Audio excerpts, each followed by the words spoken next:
All right, guys, I am back. Sorry, I'm not sure what was going on.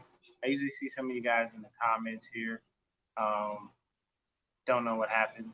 Hopefully, things are working right this time. But I was on a rant when I just left you guys. So for me, what was killing me was the fact that we just we couldn't get anything rolling. Mario Davis killed us. He had 12 tackles, one sack, three tackles for a loss, one pass defense, two QB hits. Marcus Williams, nine tackles, half a tackle for a loss. TJ Gardner Johnson, eight tackles, one sack, one pass defense, and three QB hits. The man killed us. Marshawn Lattimore, five tackles. Malcolm Jenkins, five tackles, half a sack, two passes defense. David Onyemata, four tackles, uh, two tackles for a loss, one tackle for one pass defense. You see where I'm going here, people? That's what I mean. Like it was crazy. It just didn't make sense that on defense they killed us. Malcolm Brown, one and a half sack. I'm sorry, one and a half tackles for a loss. They only sacked the quarterback twice, but they sent pressure all night long. Mario Davis, the young kid C.J. Gardner Johnson, they just sent pressure from every which way you can think of. They stuffed our run, and we just didn't have an answer for it. So it kills me that we couldn't get that rolling. You know what I mean? And that's what really confused me. Let me see here, guys. Give me just a second. Something not right. I don't know what's going on. Let's something right. Give me just a second.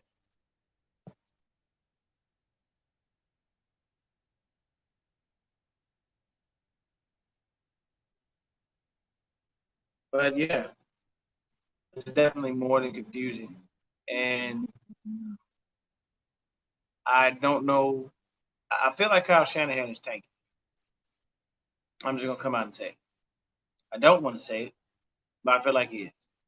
I feel like Kyle Shanahan is now tanking, and he does not care. Love you, baby. And it seems to me that he called horrible plays last night, and he knew it. Like he just didn't care. It's almost like he gave up on it. And there was one thing that was very striking to me, and I'll say this: Kyle Shanahan himself basically wound up in a situation where he did not. He said something in a press conference. That's what I meant to make a point of. He said something in this press conference, and that struck me. Kyle Shanahan said that he looks for continuity in his offense. And the continuity he was talking about was when E-Man Sanders came in, and it was him, KB, and Debo. Those were the three main receivers, and that was the case. And you see these three dudes, they're bringing in continuity, the game plan's rolling, everything's going right. Boom, boom, boom, keep going, keep going. Super Bowl. This year, there hasn't been any continuity because everybody's on fucking IR.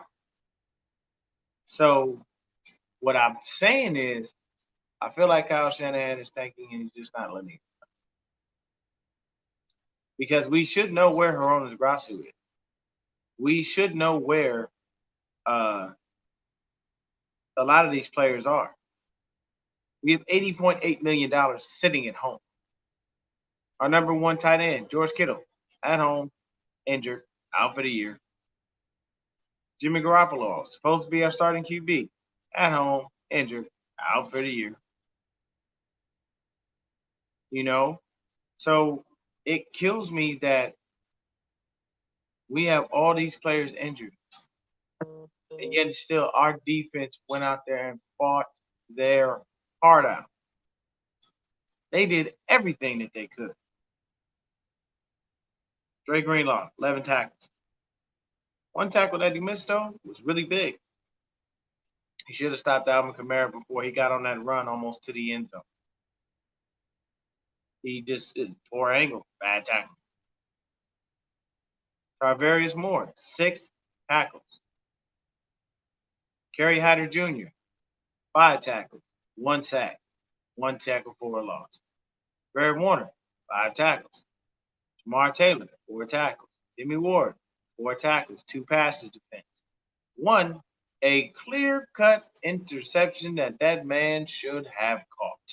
Hit him right in the hand. There's no way in the hell Jimmy Ward should have dropped that pass. You know who would have caught that? Tarvarius Moore. Yeah, he would have caught it. He'd have caught it and he took it back. Possibly a house call, depending on the situation. Deion Jordan, 3 tackles. Jordan Willis. This is the kid that we traded from the Jets. Half sack. So the man has 1.5 sacks in 2 games. I'm not mad at that. If people ain't gave you a chance, Jordan, and you can come in with 1.5 sacks in 2 games, which is more than a lot of people can say, I'm with it. I like you. Stay here. Don't go nowhere. We need you. But Eric Armstead, 3 tackles, no sacks. Devon Kinlaw, 3 tackles, 1.5 sacks. Man finally got his first sack in the NFL. But you couldn't tell in the post-game press conference. You know why? Because we lost. And he's not a person who pads his stats. He doesn't care about stats. He cares about W. That's what I like. They asked him, hey, how did you feel to get your first sack? He was like, sack. Like, the man doesn't pride himself on being, the person who's going to get 22, 25 sacks a year. He prides himself on being effective enough to make sure that he affects the outcome of the game where we win. And you got to love that about the kid. We had 3 sacks total, people. 3 sacks. And it just, there was nothing that our defense did everything they could, but you got your back against the wall. When you start in your own defensive red zone on a concept, but like, how do you expect somebody to win on that? It's too easy. Look at his stats, straight up. And Dre said this on Niners All Day the other day. Shout out Dre. Period, point blank. Look at the stats.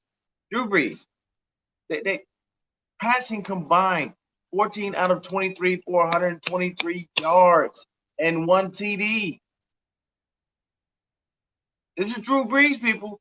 They just put a beating, an absolute ass whooping on the Tampa Bay Buccaneers. And we only lost by 14 because our offense was inept. Kyle Shanahan ran that ball in many situations where he shouldn't have.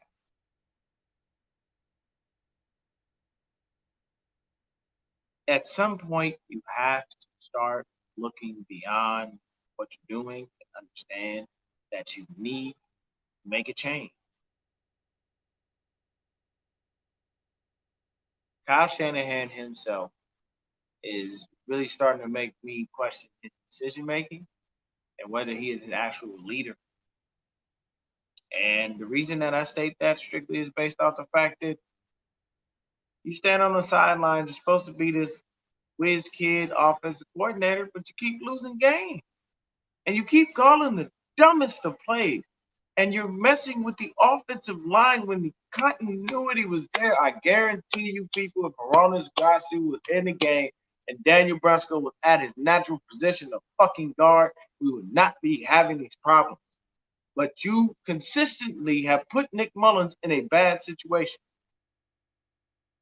And you can't blame Nick because you know what? You know what the running back should have done? They should have took it upon their goddamn self to make sure that C.J. Gardner-Johnson wasn't in the backfield the whole fucking time. They should take it upon themselves to see they're blitzing. They're continuously blitzing. Daniel Brunskill is supposed to be the center. So you know what he's supposed to be doing? calling out the blitz. But he's not calling out shit. C.J. Gardner-Johnson walked up there, I don't know how many times to blitz. So, as a running back, if you notice that, you know what you do? Take it upon yourself. Say, you know what? Get my route. We're getting killed. I got to give Nick some time. The catch by Jordan Reed, spectacular. I don't know how that man he must have the longest fingers in the world. But what kills me is he's not putting Nick in a position to win. And it's unfair. And I don't like it. You call the crappiest of plays. You put Nick in a very bad position by playing with the offensive line. And then I guarantee there's Niner fans out there, I hadn't seen it on Twitter. Oh, all that Jimmy G hate, look at what's going on now. You really think that Nick Mullins is going to do great with the shuffling of an offensive line? I doubt that highly. I doubt it. There's no way. You can't expect that man to do something. You really can't. But on offense, they didn't do much. As a team, they had 114 yards rushing and 2 TDs. The only reason they won that game was because of Alvin Kamara. That's literally it.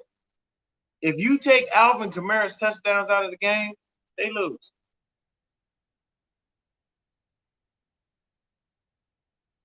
But it kills me that we're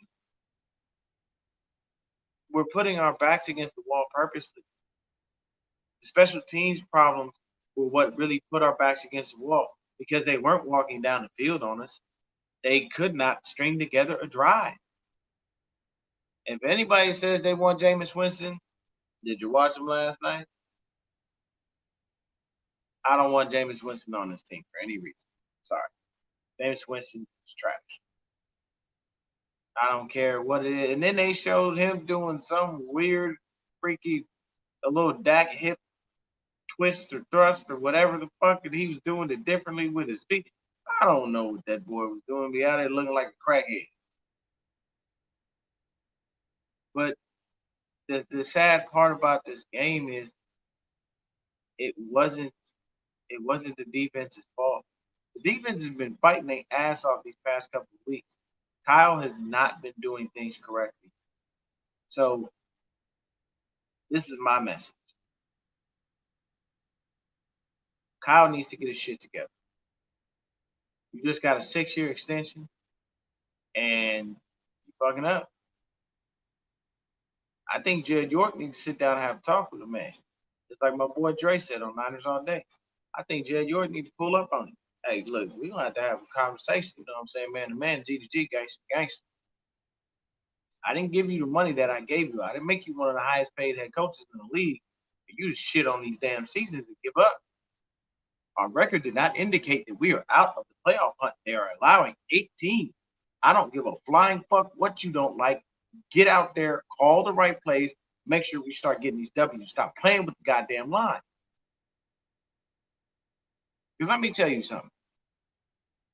We supposed to get Sherm, Weston Richburg, Ronald Blair, Raheem Mostert, Deebo Samuel. All those 5 people right there are supposed to come back. The situation is this. They couldn't trade Sherm. That's why the man sat that long. Ain't no goddamn calf injury keep nobody out for no 8 weeks. Sherm know his body. He was ready. They just couldn't find a trade partner. They're trying to unload his money off the book. They got lucky and traded Quan. Period, point blank. Ronald Blair and Weston Richburg, you have been out long enough. It is time to get on the field and earn your fucking paycheck. Earn every single penny. Because you've been here. Now, Blair, I cut you some slack because you're not really earning a real big part of the salary. I get it. But It's time for you to get your ass on the field and get out there and make some fucking plays. We need your help desperately. But a message to Weston Richburg. You've been on this team and you've been injured consistently. You were injured consistently when we got you, and that's why I didn't like you. I understand injuries happen, but you seem to have a knack for this shit. And you're sucking up a whole lot of cap space. Get on the field and earn your fucking paycheck. Weston Richburg. Kyle, stop playing with the offensive line and get it right. What are you doing? The only reason that Hronis Grasu should not be on the field is because Weston Richburg came back and you have Ben Garland and he's healthy too. That's another person who's supposed to be coming back, Ben Garland. Put Daniel Brunskill back at his guard position. Stop dicking around with the offensive line.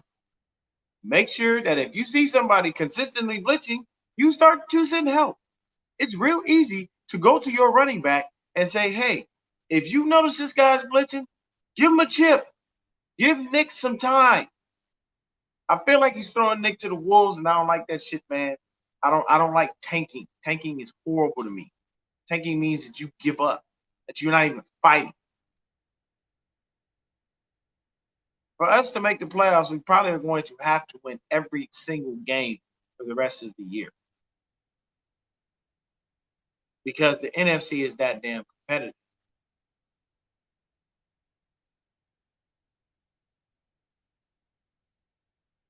And our next slate of games doesn't get any easier, people. So we are on a 3-game losing streak. 3-game losing streak. We got to come off this bye, play the Rams, then the Bills. The Washington football team should be a win. Cowboys should be a win. They got to play the Cardinals, and then they play the Seahawks. So out of those next 6 games, from a realistic standpoint, should only see 2 wins. Where do we wind up with that? 6-10 instead of 10. But do we have the people to make it 10-6? After this bye week, yeah, we do. So I highly suggest that everybody get healthy and get on the goddamn field. And Kyle, you better figure this shit out. Because I'm going to tell you right now, the offseason is going to tell us a lot about where this franchise is going. Because there's no way in hell you keep Jimmy.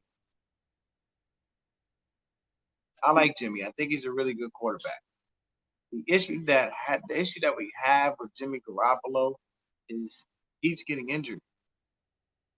Man has been here 2.5 seasons. And he's only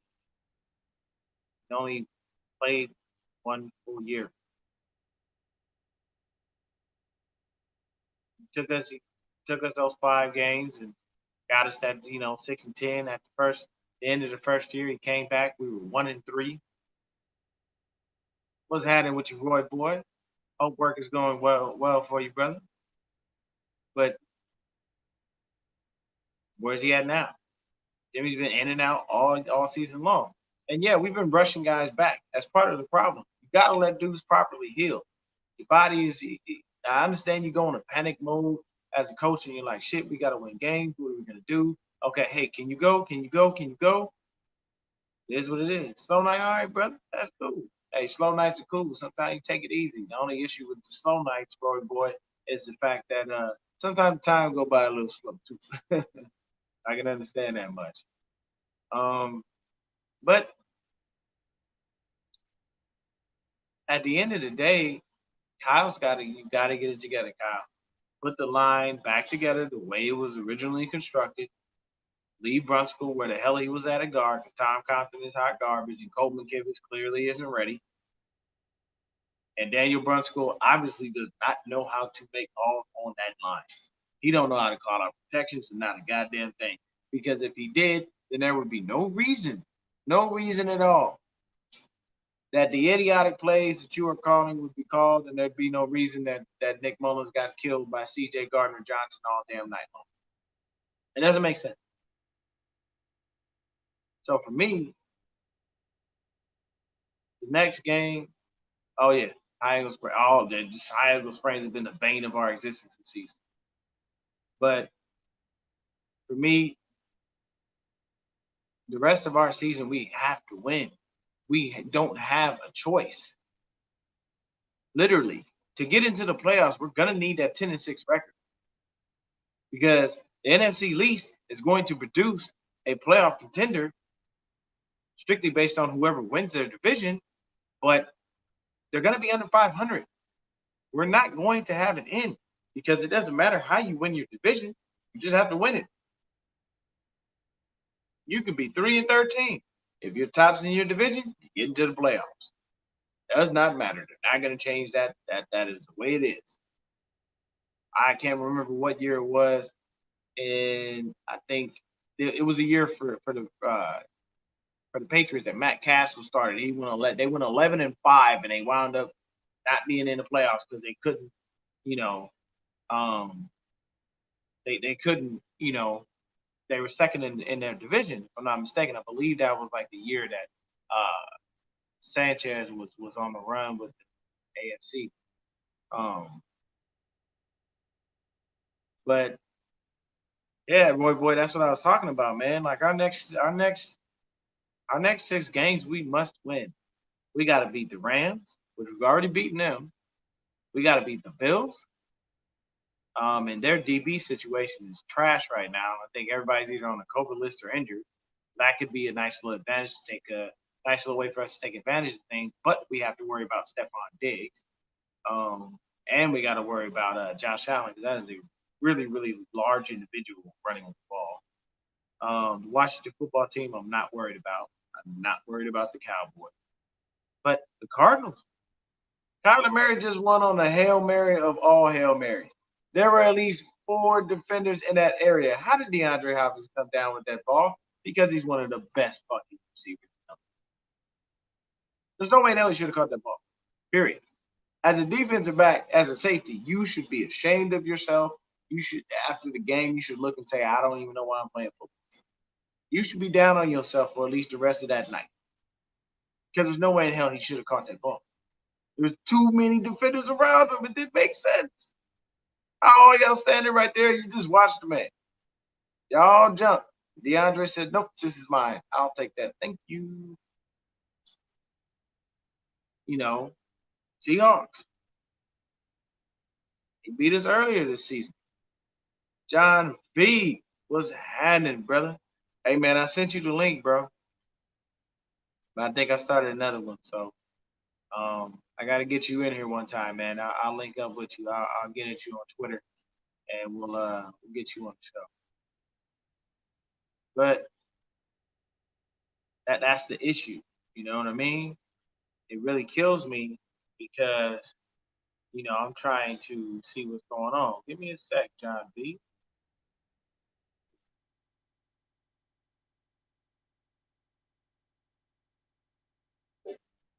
Yeah.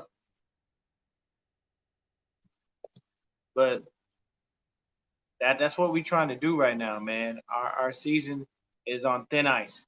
Period, point blank. We must win these 6 games for the finals of the season for us to even sneak into the playoffs.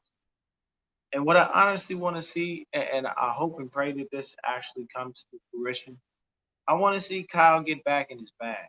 I want to see Kyle put the line back the way that it was, and I want to see everybody out there earning their paycheck. I would love the continuity to be there. I'd love to see Debo, Aiyuk, and KB on the field. That would be beautiful, because Aiyuk is younger and faster than Emmanuel Sanders. You know what I mean? And Jordan Reed. Why are we throwing to this guy more? This damn Pro Bowl tight end. Mix and match the dude. It don't matter. Throw Ross Dwelly in for the blocking and throw Jordan Reed in for the catching. It's perfectly fine. You know what I'm saying?